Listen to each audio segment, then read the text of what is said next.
In golf, there are almost as many swings as there are individuals playing the game. Of course, every one is an almost unique combination of physique and temperament that will ultimately dictate the way they hit a golf ball. But in the dreams of golfers, there is only one swing, the classic swing, as handed down and refined by teachers of the game over 4 centuries. It is rare that one can accord the description classic swing to any golfer, but Ernie comes as close as anyone in the modern game. The takeaway is all arms, low and slow. The solid platform built by his stance and the posture remain firm.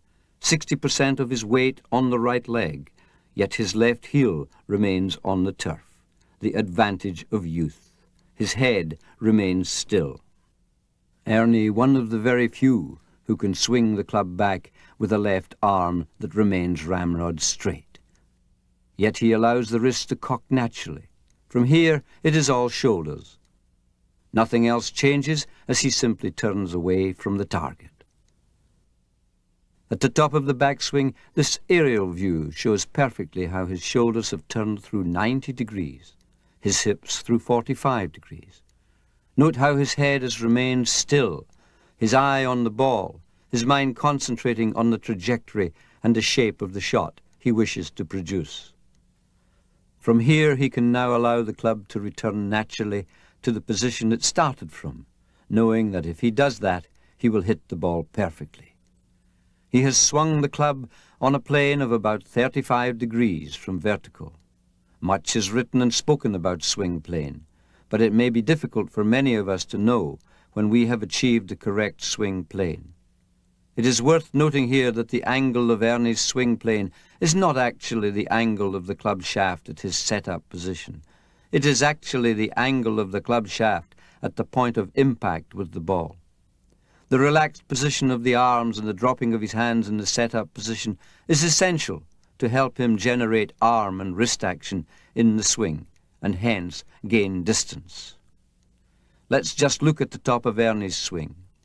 If we draw a line from the ball up to just underneath the left arm and over the top of his right shoulder, we find the shaft of the club. This is Ernie's swing plane, and if he retains this plane on returning the club to the ball, he will bring the club from inside the ball to target line to square to the line at impact. This is the correct path of the club to follow to produce a straight hit. Almost every aspect of the swing is designed to produce this simple result. Several things are going to help Ernie maintain his club on the correct path. Firstly, he has kept his shape. He has maintained a solid base. He has transferred his weight correctly to his right side with the right knee holding firm.